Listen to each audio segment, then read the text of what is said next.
نحمدہ و نصلی علی رسولہ کریم اما بعد فاعوذ باللہ من الشیطان الرجیم بسم اللہ الرحمن الرحیم۔ میرے انتہائی قابل احترام محترم جناب سلمان غنی صاحب، محترم جناب بریگیڈیئر ریٹائرڈ جاوید احمد صاحب، محترم brigadier retired professor doctor M Asif Iqbal صاحب، محترمہ ڈاکٹر عائشہ اشفاق صاحبہ، معزز اساتذہ کرام، دانشوران اور میرے صحافی بھائی، نوجوانوں اور میرے ہر دل عزیز طلبہ و طالبات، معزز خواتین و حضرات، سب سے پہلے میں Aiwan Iqbal complex, national heritage and culture division اور national university of modern languages Lahore campus کا تہہ دل سے شکر گزار ہوں کہ انہوں نے مجھے اس فکر انگیز تقریب میں اظہار خیال کا موقع فراہم کیا۔ اور میں یہاں پہ دیکھ رہا تھا میرے نوجوانوں، میرے طلباء و طالبات، اس پاکستان کا مستقبل، آپ لوگ آج یہاں پہ موجود ہیں اور 80واں ہمارا 80واں یوم آزادی ہے انشاءاللہ کل، اور جو زندہ قومیں ہوتی ہیں وہ اپنی آزادی اور کے دن جو ہیں وہ اسی طرح جوش و خروش کے ساتھ اور خوشی کے ساتھ اور اس طرح وہ آزادی مناتی ہیں کہ پتہ چلے نہ صرف ملک میں بلکہ ملک سے باہر پتہ چلے کہ ہم زندہ قوم ہیں۔ اور آپ لوگوں کے لیے، میرے نوجوانوں کے لیے کیا خوب شعر علامہ اقبال نے کہا تھا کہ اس قوم کو شمشیر کی حاجت نہیں ہوتی، اس قوم کو شمشیر کی حاجت نہیں ہوتی، ہو جس کے جوانوں کی خودی صورت فولاد۔ اور آپ تو ہمارے وہ نوجوان، کل بھی پاکستان کا نوجوان جو تھا وہ اس کی خودی صورت فولاد تھی، اور آج بھی جو میرے یہ سامنے بیٹھے ہیں آپ لوگ، جو اس پاکستان کا، اس ملک کا مستقبل ہے، میں سمجھتا ہوں آپ کی خودی جو ہے وہ صورت فولاد ہے۔ مگر آج اس 80ویں یوم آزادی پہ ہمیں یہ بھولنا نہیں چاہیے، یہ آزادی، یہ خوشیاں، یہ روشنیاں، یہ ہمیں کس طرح حاصل ہوئی؟ یہ ہمیں کیونکہ آپ میرے ملک کا مستقبل ہو، آپ اس پاکستان کا مستقبل ہو، میرے نوجوانوں، میرے طلبہ و طالبات۔ تو میں یہاں یہ بات ضرور کروں گا کہ قائد اعظم محمد علی جناح کی ولولہ انگیز قیادت میں آگ اور خون کا دریا پار کر کے ہمارے اسلاف نے، بزرگوں نے قربانیاں دی، کتنے لوگ اپنے خاندانوں سے بچھڑے، ہزاروں لاکھوں لوگوں نے قربانیاں دے کے یہ ملک پاکستان آج سے 80 سال پہلے حاصل کیا تھا۔ ہمیں ان کو نہیں بھولنا چاہیے، اپنے بزرگوں کو، اپنے اسلاف کی قربانیوں کو، ان لوگوں کو جنہوں نے اس پاکستان کی خاطر بہت کچھ کھویا۔ اور آج الحمدللہ پاکستان 80 سال کا ہو گیا، اور اس 80 سال میں ہم نے کیا کھویا اور کیا پایا؟ پاکستان کا ایک حصہ جو ہم سے جدا ہو گیا، اور اس کے بعد ہمارے پاس جو پاکستان بچا، اس پاکستان کو جو پاکستان قائد اعظم محمد علی جناح نے ہمیں دیا تھا، وہ پاکستان آج 80 سال کا ہو چکا ہے۔ اور اس پاکستان کو میں یہاں یہ کہنا چاہوں گا کہ اللہ کے فضل و کرم سے کوشش کی، جو بھی یہاں پہ ہماری سیاسی قیادت نے کوشش کی، عسکری قیادت نے کوشش کی، اور آج ہم یہاں تک اس پاکستان کو لے کے آئے۔ پاکستان الحمدللہ آج محفوظ ہاتھوں میں ہے، امن، ترقی و خوشحالی کی جانب گامزن ہے۔ اور میں یہاں پہ یہ بھی کہنا چاہوں گا، میرے سے پہلے سلمان غنی صاحب نے بھی بات کی کہ یہ ہمارے لیے قابل فخر بات ہے کہ پاکستان عالم اسلام میں تقریباً 54 ملک ہیں جو پوری دنیا میں اسلامی ملک ہیں، اس میں سے اللہ تعالیٰ نے اس پاکستان کو یہ اعزاز بخشا کہ یہ پاکستان عالم اسلام کی پہلی ایٹمی طاقت بن کے ابھرا، اور وہ ایٹمی طاقت جو ہے وہ ایک بہت سخت ڈسیزن تھا وہ ایک بہت مشکل فیصلہ تھا جس کے بارے میں سلمان غنی صاحب نے بھی بات کی۔ میرے نوجوانوں، اس وقت میں بھی اس وقت اس سیاست کے میدان میں آ چکا تھا، ایک ورکر کے طور پہ 1998 کی بات ہے، ایک ورکر کے طور پہ پاکستان مسلم لیگ نون کے میں بھی اپنے قائد میاں محمد نواز شریف کے پیچھے پیچھے چل رہا تھا، دیکھ رہا تھا۔ پوری قوم کی ایک آواز تھی کہ اگر ہندوستان نے 5 ایٹمی دھماکے کیے ہیں، اگر صدر کلنٹن نے 5 فون کیے نواز شریف صاحب کو کہ آپ نے ایٹمی دھماکے نہیں کرنے، ہم آپ کو اربوں ڈالر دیں گے، آپ کے ذاتی اکاؤنٹوں میں پیسے ڈالیں گے، مگر نواز شریف نے کہا کہ اپنی قوم کی اور پاکستان کی بقا اور سلامتی کی میں اس کا سودا نہیں کروں گا۔ اور نواز شریف صاحب نے 6 دھماکے کیے اور پاکستان کو عالم اسلام کی پہلی ایٹمی طاقت بنایا۔ میرے نوجوانوں، میں آپ کو یہ بھی بتانا چاہوں گا کہ اس ملک پاکستان میں پہلا موٹر وے میاں نواز شریف صاحب نے 1990 میں جب وہ پہلی دفعہ وزیر اعظم بنے، لیڈر وہ ہوتا ہے جس کا ویژن ہو۔ اس ملک میں نواز شریف صاحب نے ایشیا کا پہلا موٹر وے پاکستان کا نہیں، ایشیا کا پہلا موٹر وے۔ آج بھی ہندوستان کے پاس پاکستان جیسا موٹر وے نہیں ہے، بنگلہ دیش کے پاس پاکستان جیسا موٹر وے نہیں ہے۔ نواز شریف نے جب اللہ تعالیٰ نے ان کو موقع دیا، انہوں نے اس ملک پاکستان میں موٹر ویز کے جال بچھا دیے۔ آج آپ الحمدللہ اگر دیکھیں، اور نواز شریف صاحب کو اللہ تعالیٰ نے موقع دیا، ان کو کبھی بھی نواز شریف صاحب کو ان کا ٹینیور پورا نہیں کرنے دیا گیا۔ پہلی دفعہ وزیر اعظم بنے 1990 میں، 3 سال بعد ہٹا دیا گیا۔ کیونکہ پاکستان کو ترقی و خوشحالی کی جانب لے جا رہے تھے۔ موٹر وے سٹارٹ کی، پاکستان میں آپٹک فائبر ٹیکنالوجی لے کے آیا جس سے یہ انٹرنیٹ وغیرہ آپ کا چلتا ہے۔ یہ موبائل ٹیکنالوجی اٹھا کے دیکھ لیں، آپ کے پاس یہ فون میں انٹرنیٹ بھی ہے، گوگل سرچ کر لیں کہ پاکستان میں موبائل ٹیکنالوجی کون لے کے آیا، یہ موبائل فون کون لایا، نواز شریف لے کے آیا۔ آپٹک فائبر ٹیکنالوجی کون لایا، نواز شریف لے کے آیا۔ اس ملک میں جو موٹر ویز کا جال کس نے بچھایا، نواز شریف نے بچھایا۔ اس ملک میں ہم نے 70 سال میں 13,000 میگا واٹ بجلی پیدا کی۔ ملک لوڈ شیڈنگ کے اندھیروں میں ڈوب گیا تھا۔ یہ 2008 کی بات کر رہا ہوں، اور نواز شریف صاحب نے اپنے دور میں 10,000 میگا واٹ بجلی بنا کے اس ملک کو اندھیروں سے نکالا۔ پاکستان کو جو ہے ایشین ٹائگر بنانے کی طرف جا رہے تھے۔ میاں نواز شریف نے اس قوم سے وعدہ کیا کہ میں اس ملک سے دہشت گردی کا خاتمہ کروں گا۔ میاں نواز شریف نے اپنی جو ہے عسکری قیادت کے ساتھ مل کے اس وقت کی جو تھی اس ملک سے دہشت گردی کا خاتمہ کیا۔ ہمیں بھولنا نہیں چاہیے، اس ملک پاکستان کے 1 لاکھ سے زیادہ سویلینز نے، ہماری ملٹری کے لوگوں نے، ہماری ڈیفنس کی فورسز کے لوگوں نے، پولیس کے لوگوں نے اس دہشت گردی کی جنگ میں 1 لاکھ سے زیادہ لوگ آج تک شہید ہو چکے ہیں۔ ہمیں یہ بھولنا نہیں چاہیے۔ اس لاہور شہر میں دھماکے ہوتے تھے، یہاں پہ ہمارے جو ہے یوم علی کے موقع پہ لاہور میں دھماکہ ہوا اور سینکڑوں لوگ شہید ہو گئے۔ حضرت داتا گنج بخش علی حجویری کی یہ دھرتی ہے، ان کے دربار شریف پہ دھماکہ ہوا، ان کے مزار شریف پہ کتنے لوگ شہید ہوئے۔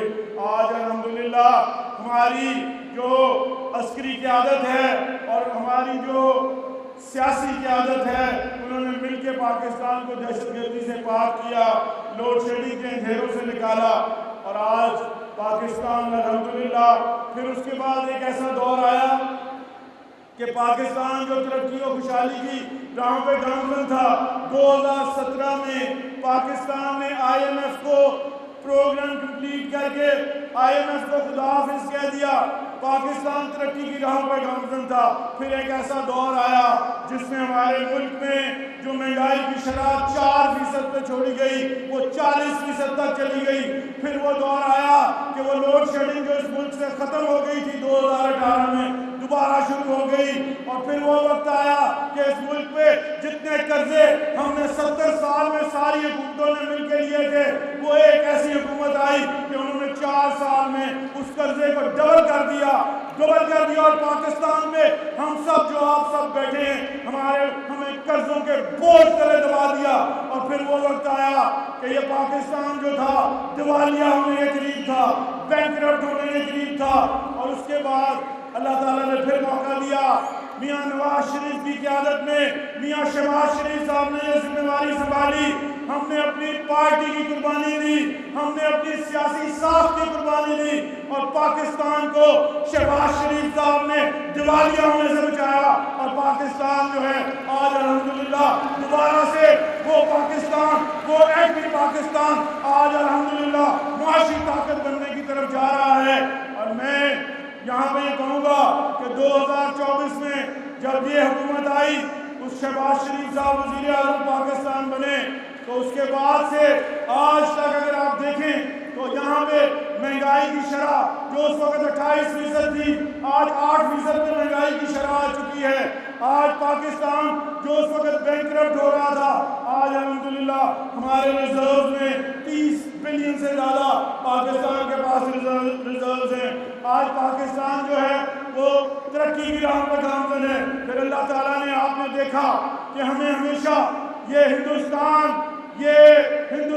جو ہے ہمیشہ پاکستان کو انڈر ایسٹیمیٹ کرتے تھے، پاکستان کے خلاف سازشیں کرتے تھے، پاکستان کے خلاف انٹرنیشنلی باتیں کی جاتی تھی، مگر پھر اللہ تعالیٰ نے موقع دیا پچھلے سال جب آپ کی عسکری قیادت اور آپ کی پولیٹیکل لیڈرشپ جب ایک پیج پہ ہو، تمام قوم ان کے ساتھ ہو، اور ہندوستان نے اس وقت اسی طرح جس طرح پچھلی 2 جنگوں میں وہ ہمیشہ رات کی تاریکی میں شب خون مارتا ہے، انہوں نے رات کی تاریکی میں پاکستان پہ حملہ کیا، ہمارے بہاولپور میں لوگ شہید ہوئے، ہمارے کئی جگہوں پہ انہوں نے حملے کیے، ڈرونز پھینکے، لوگ شہید ہوئے، اور پھر فیلڈ مارشل عاصم منیر صاحب کو ہم خراج تحسین پیش کرتے ہیں کہ ان کی قیادت میں افواج پاکستان نے، ہماری فضائیہ نے جس طرح ان پہ واپس جب ہم نے حملہ کیا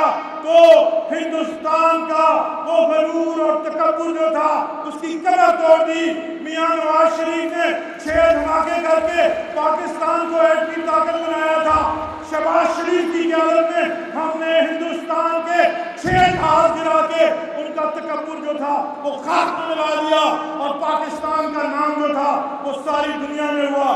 ہر طرف لوگوں نے کہا کہ پاکستان جو ہے وہ اتنے اپنے سے 5-7 گنا بڑے ملک جو ہے اس کا مقابلہ کر سکتا ہے، اس کو پچھاڑ سکتا ہے، اس کو ناکو چنے چبوا سکتا ہے، اس کے غرور و تکبر کی کمر توڑ سکتا ہے، اور اس سے پاکستان کی عزت میں اضافہ ہوا۔ پھر اللہ تعالیٰ نے، یہ اللہ تعالیٰ کی طرف سے ہوتا ہے، کسی وجہ سے نہیں ہوتا، اللہ تعالیٰ کی مہربانی ہوتی ہے۔ یہ نیت اگر صاف ہو، آج آپ کی قیادت کی نیت صاف ہے، آج شہباز شریف صاحب کی نیت صاف ہے، وہ پاکستان کے لیے کچھ کرنا چاہتے ہیں۔ وہ شخص جو 18-20 گھنٹے کام کرتا ہے، میاں محمد شہباز شریف وزیر اعظم پاکستان ہے، وہ اپنے آپ کو خادم پاکستان کہتا ہے۔ اسی طرح آپ کے field marshal general Asim Munir صاحب ہیں، وہ آج اللہ تعالیٰ نے ہمیں ایسا جنرل دیا ہے، ایک ایسا فیلڈ مارشل دیا ہے، ایک ایسا ہمیں پاکستان میں اللہ تعالیٰ نے، سمجھتا ہوں کہ اللہ تعالیٰ کی مہربانی سے ایک ایسا انسان دیا ہے کہ وہ اور شہباز شریف صاحب دونوں مل کے 18-20 گھنٹے آپ کی اسٹیبلشمنٹ ہے اور آپ کی پولیٹیکل گورنمنٹ ایک پیج پہ ہے۔ آج پاکستان ہر لحاظ سے ترقی کی راہ پہ گامزن ہے، اللہ تعالیٰ کی مہربانی سے پھر دوسرا موقع آتا ہے کہ جب فیلڈ مارشل عاصم منیر صاحب اور شہباز شریف صاحب دونوں نے مل کے وہ جو ہر طرف شور اٹھتا ہے، ٹرمپ اور پریزیڈنٹ ٹرمپ جب یہ کہتا ہے کہ میں ایران کو صفحہ ہستی سے مٹا دوں گا، اور وہ وار جو ہے، وہ جنگ آپ نے دیکھی کتنی دیر چلی، اور وہ جنگ جو تھی اس کو روکنے میں جو کردار محمد شہباز شریف صاحب وزیر اعظم پاکستان اور مارشل کا ہے اس کو ایک تاریخی کردار کہا جا سکتا ہے، کیونکہ ہم تیسری جنگ عظیم کی جانب بڑھ رہے تھے۔ اگر شہباز شریف اور فیلڈ مارشل صاحب، آصف علی صاحب ایران اور امریکہ کا آپس میں پیس پیکٹ نہ کراتے، آپس میں صلح کی طرف نہ لے کے جاتے، تو پاکستان جو ہے، پاکستان نہیں بلکہ ساری دنیا اس جنگ میں آہستہ آہستہ شامل ہوتی چلی جاتی اور ہم تیسری جنگ عظیم کی طرف چلے جاتے۔ بہت سارے لوگ یہ کہہ رہے تھے کہ تیسری جنگ عظیم کی جانب ہم جا رہے ہیں، مگر اللہ تعالیٰ نے وہ عزت بھی پاکستان کو دی۔ پاکستان کے وزیر اعظم یا پاکستان کے فیلڈ مارشل آصف علی ایک وقت تھا ہمارے وزیر اعظم جو تھے، وہ امریکہ کے صدر کو فون کرتے تھے، وہ ان سے فون پہ بات کرنا پسند نہیں کرتے تھے، اور ایک وقت یہ آیا کہ امریکہ کا جو آج کا صدر ٹرمپ ہے وہ شہباز شریف صاحب کا اور فیلڈ مارشل صاحب کا نام لیتے نہیں تھکتا، ان کی تعریفیں کرتے نہیں تھکتا۔ یہ ہمارے لیے باعث فخر ہے۔ اور آج آپ یہ دیکھیے، میں آپ کو یہ بتانا چاہوں گا میرے نوجوانوں کہ پاکستان کے اگر کوئی دوست ممالک ہیں تو وہ سب سے بڑا پاکستان کا جو دوست ملک ہے وہ سعودی عربیہ ہے۔ پاکستان کا جو سب سے بڑا دوست، اس کے بعد جو سب سے بڑا دوست ملک ہے وہ ترکیہ ہے، اور اسی طرح جو نان مسلمز میں چائنا پاکستان کا سب سے بڑا دوست ہے۔ ان ملکوں نے ہمیشہ ہر مشکل وقت میں ہمارا ساتھ دیا، اور آج اللہ تعالیٰ کے فضل و کرم سے تیسری جو پاکستان کے حصے میں کامیابی آئی، تیسری پاکستان کے حصے میں جو کامیابی آئی، اس پہ میں بات کرنا چاہوں گا۔ اس میں یہ کہنا چاہوں گا کہ پاکستان کی آزادی کا سفر میں ہمیں لاہور سے مکہ تک اور مکہ سے مدینہ تک اور مدینہ سے دنیا کے ہر خطے تک لے جاتا ہے، جہاں مسلمانوں نے آزادی، خود مختاری، عزت اور امن کے جد و جہد کی۔ آج مکہ مکرمہ میں ہونے والا یہ معاہدہ ہمیں یہ سوچنے کا موقع دیتا ہے کہ 21ویں صدی میں ریاستوں کی طاقت صرف اس بات میں نہیں کہ ان کے پاس کتنے ہتھیار ہیں، بلکہ اس بات میں ہے کہ وہ امن، تعاون، معیشت، ٹیکنالوجی، سفارتکاری کے ذریعے اپنے مستقبل کو کس قدر محفوظ بناتی ہیں۔ میرے نوجوانوں، 7 اگست 2026 کو مکہ مکرمہ میں پاکستان، سعودی عربیہ اور ترکیہ کے درمیان ہونے والے دفاعی معاہدے کو صرف ایک دفاعی دستاویز نہیں بلکہ ایک اعتماد کی دستاویز سمجھتا ہوں۔ اس کا بنیادی پیغام یہ ہے کہ تینوں ممالک اپنے مشترکہ سلامتی کے لیے باہمی تعاون اور دفاعی کوارڈینیشن کو مزید مضبوط بنائیں گے۔ اس معاہدے کو دفاعی نوعیت کا قرار دیا گیا ہے اور اسے کسی مخصوص ملک کے خلاف اتحاد کے طور پر پیش نہیں کیا گیا۔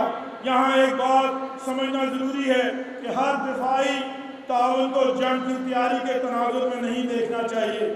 مضبوط دفاع کا اصل مقصد جنگ نہیں بلکہ جنگ کی روک تھام ہے۔ جب ریاستیں اپنے دفاعی صلاحیت کے ساتھ سفارتی، معاشی اور سیاسی قوت کو مضبوط کرتی ہیں تو امن کے امکانات بڑھتے ہیں۔ اسی لیے مکہ معاہدے کو ڈیٹرنس یعنی جہاریت کو روکنے کی صلاحیت کے تناظر میں دیکھنا چاہیے۔ یہ ایک واضح پیغام ہے کہ ہم امن چاہتے ہیں لیکن اپنی خود مختاری، اپنی سرحدوں اور اپنے قومی مفاد کے تحفظ کے لیے متحد اور تیار بھی ہیں۔ یہ سوال بھی اہم ہے کہ اس معاہدے کے لیے مکہ مکرمہ ہی کیوں؟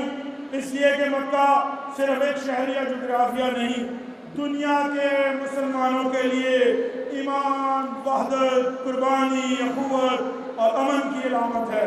خانہ کعبہ کے گرد دنیا کے مختلف خطوں سے آنے والے مسلمان زبان، رنگ، نسل اور دولت کے فرق سے بالا تر ہو کر ایک صف میں کھڑے ہوتے ہیں۔ یہی امت کی وحدت کا تصور ہے۔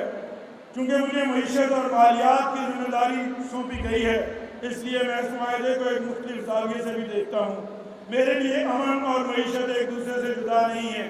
جہاں امن نہیں ہوتا وہاں سرمایہ کاری نہیں آتی، جہاں امن نہیں ہوتا وہاں سرمایہ کاری نہیں آتی۔ سیاسی اور دفاعی غیر یقینی کاروباری اعتماد کو کمزور کرتی ہے اور غیر محفوظ سرحدیں تجارت کو متاثر کرتی ہیں۔ آج قومی سلامتی کے کئی پہلو ہیں: military security, economic security, food security, energy security, cyber security اور سب سے بڑھ کر ہیومن سیکیورٹی۔ اگر ہمارے بچوں کو معیاری تعلیم نہیں ملتی، نوجوانوں کو روزگار نہیں ملتا، صنعت عالمی مسابقت میں پیچھے رہتی ہے اور برآمدات میں آگے نہیں بڑھتے، اور صرف دفاعی طاقت کافی نہیں ہوتی۔ اس طرح اگر سرحدیں محفوظ نہ ہوں، ملک میں امن نہ ہو، تو معاشی ترقی میں پیداوار نہیں رہ سکتی۔ ہمیں امن اور خوشحالی کو ایک ہی قومی حکمت عملی کے دو پہلو سمجھنا ہوگا۔ میرے نوجوانوں، پاکستان، سعودی عربیہ، ترکیہ کے تعلقات صرف سفارتی تعلقات نہیں، بلکہ تاریخ، مذہب، ثقافت، بھائی چارے اور باہمی احترام سے بھی جڑے ہوئے ہیں۔ پاکستان اور سعودی عرب کے تعلقات تقریباً 8 دہائیوں پر محیط تاریخی شراکت داری رکھتے ہیں، جبکہ ترکیہ کے ساتھ پاکستان کا تعلق بھی غیر معمولی تاریخی اور عوامی جذبات سے وابستہ ہے۔ یہ صرف حکومتوں کا نہیں بلکہ عوام کے دلوں کا تعلق ہے۔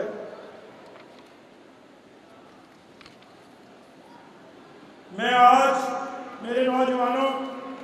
خصوصی طور پر آپ سے یہ بات کرنا چاہتا ہوں کہ پاکستان کا مستقبل صرف اسلام آباد، لاہور، کراچی یا کسی حکومتی دفتر میں نہیں بنتا۔ پاکستان کا مستقبل آپ کے ہاتھوں میں ہے۔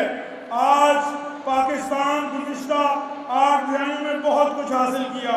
ہم نے ایٹمی طاقت بننے کا سفر طے کیا، اپنی دفاعی صلاحیت مضبوط کی، بڑے شہروں، موٹر ویز، بندرگاہوں، صنعتوں، یونیورسٹیوں اور ٹیکنالوجی کے اداروں کو ترقی دی، اور مشکل حالات میں اپنی شناخت برقرار رکھی۔ لیکن آج پاکستان کے پاس ایک بہت بڑی طاقت ہے، اور وہ ہے ہماری نوجوان آبادی، جو پاکستان کی سب سے بڑی طاقت ہے۔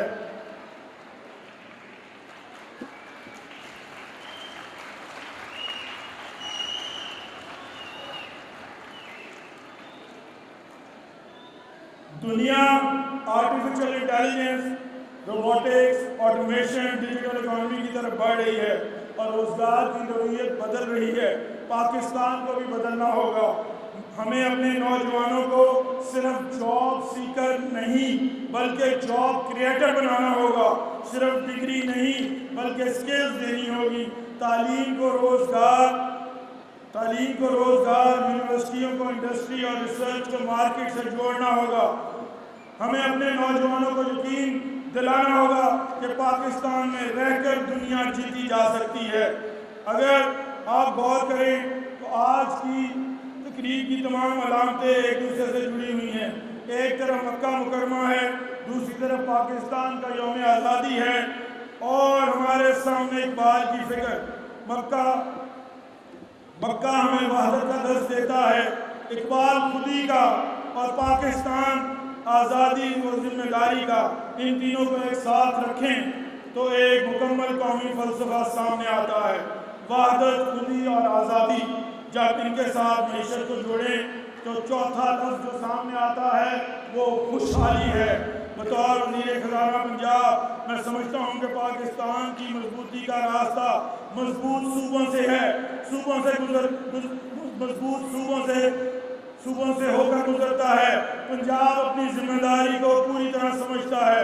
محترمہ وزیر اعلیٰ پنجاب محترمہ مریم نواز شریف کی قیادت میں ہماری یہ ترجیح ہے کہ ترقی کا فائدہ عام آدمی تک پہنچے۔ ہماری توجہ انسانی ترقی، تعلیم، صحت، نوجوانوں، خواتین، کسانوں، کاروبار اور روزگار پر ہے۔ مکہ معاہدے کے حوالے سے میری ایک خاص گزارش ہے کہ ہمیں دفاعی تعاون کو معاشی تعاون سے جوڑنا ہوگا۔ اگر پاکستان، سعودی عرب اور ترکیہ دفاعی تجربات شیئر کر سکتے ہیں تو صنعتی تجربات بھی شیئر کر سکتے ہیں۔ اگر سیکیورٹی انٹیلیجنس میں تعاون ہو سکتا ہے تو سائبر سیکیورٹی میں کیوں نہیں؟ اگر ڈیفنس ٹیکنالوجی میں ریسرچ ہو سکتی ہے تو آرٹیفیشل انٹیلیجنس میں کیوں نہیں؟ ہو سکتی؟ آرٹیفیشل انٹیلیجنس میں مشترکہ ریسرچ کیوں نہیں ہو سکتی؟ اگر فوجی ٹریننگ ہو سکتی ہے تو پھر engineers, doctor, scientist, entrepreneur exchange programs کیوں نہیں ہو سکتے؟ اگر ہم اسٹریٹجک ٹرسٹ پیدا کر سکتے ہیں تو اسٹریٹجک اکنامک ٹرسٹ بھی پیدا کر سکتے ہیں۔ یہی وہ سوالات ہیں جن کے جواب آنے والے برسوں میں ہماری سندھ کا تعین کریں گے۔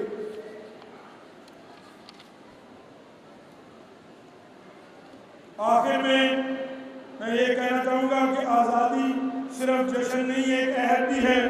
14 اگست کو ہم سب ہلالی پرچم لہراتے ہیں، ملی نغمے سنتے ہیں، تقریبات منعقد کرتے ہیں، لیکن آزادی کا سب سے خوبصورت جشن یہ ہوگا کہ ہم عہد کریں کہ ہم قانون کی پاسداری کریں گے، اپنے فرائض ادا کریں گے، کرپشن کو معمول نہیں سمجھیں گے، ٹیکس ادا کرنے کو اپنی قومی ذمہ داری سمجھیں گے، اپنے بچوں کو تعلیم دیں گے، اختلاف کو دشمنی سے نہیں بنائیں گے اور مذہب، زبان، صوبے اور سیاسی وابستگی سے بالاتر ہو کے پاکستان کو مقدم رکھیں گے۔ میرے نوجوانوں، پاکستان آپ سے صرف محبت مانگتا ہے، پاکستان آپ سے محنت مانگتا ہے، پاکستان آپ سے صرف نعرہ نہیں مانگتا، کردار مانگتا ہے۔ پاکستان چاہتا ہے آپ اس سب ہلالی پرچم کو دنیا کے میدانوں میں سر بلند کریں۔ اگر آپ ڈاکٹر ہیں تو شعبے میں بہترین بنیں، اگر آپ انجینئر ہیں تو انوویشن کریں، اگر آپ جرنلسٹ ہیں تو سچ اور ذمہ داری کے ساتھ صحافت کریں، اگر آپ ٹیچر ہیں تو ایک نسل بنائیں، اگر آپ انٹرپرینور ہیں تو روزگار پیدا کریں، اگر آپ سول سرونٹ ہیں تو ریاست کی خدمت کا ذریعہ بنیں، اگر آپ سیاستدان ہیں تو ملک کی ترقی اور خوشحالی اور آنے والی نسلوں کے مستقبل کے لیے کام کریں، اور اگر آپ طالب علم ہیں تو علم کو اپنا سب سے بڑا ہتھیار بنائیں۔ آج 80ویں یوم آزادی کے موقع پر ہم سب مل کر یہ عہد کریں گے کہ پاکستان کو مضبوط بنائیں گے، معاشی طور پر خود مختار بنائیں گے، نوجوانوں کو بااختیار بنائیں گے، علم اور ٹیکنالوجی میں آگے لے کر جائیں گے، پاکستان کو دنیا میں امن، ترقی اور وقار کی علامت بنائیں گے۔ ہم یہ عہد کریں گے کہ پاکستان کی دفاعی قوت کو معاشی قوت سے، اور معاشی قوت کو انسانی ترقی سے، اور انسانی ترقی کو علم اور ٹیکنالوجی سے، اور ان سب کو امن و سفارتکاری کے ساتھ جوڑیں گے۔ یہی وہ راستہ ہے جو پاکستان کی خوشحالی کا ضامن ہے۔ آخر میں ان چند اشعار کے ساتھ میں آپ سے اجازت چاہوں گا کہ یہ دعائیہ اشعار ہیں جو ہم اپنے وطن کے لیے آج یہ دعائیہ اشعار آپ کے سامنے پیش کرتا ہوں۔ خدا کرے کہ میری عرض پاک پہ اترے وہ فصل گل جسے کبھی اندیشہ زوال نہ ہو، یہاں جو پھول کھلے وہ کھلا رہے برسوں، یہاں خزاں کو گزرنے کی مجال نہ ہو، یہاں جو سبزہ اگے وہ ہمیشہ سبز رہے، اور ایسا سبز کہ جس کی کوئی مثال نہ ہو۔ خدا کرے کہ وقار اس کا غیر فانی ہو، خدا کرے کہ وقار اس کا غیر فانی ہو، اور اس کے حسن کو تشویش و ماحصال نہ ہو۔ خدا کرے کہ میرے ایک بھی ہم وطن کے لیے، خدا کرے کہ میرے ایک بھی ہم وطن کے لیے حیات جرم نہ ہو، زندگی وبال نہ ہو۔ میرے ساتھ مل کے نعرہ لگاؤ میرے نوجوانوں، پتہ چلے زندہ قوموں کا زندہ نعرہ پاکستان نہیں، نعرہ تو پتہ چلنا چاہیے نا، پاکستان ہمیشہ زندہ باد، قائد اعظم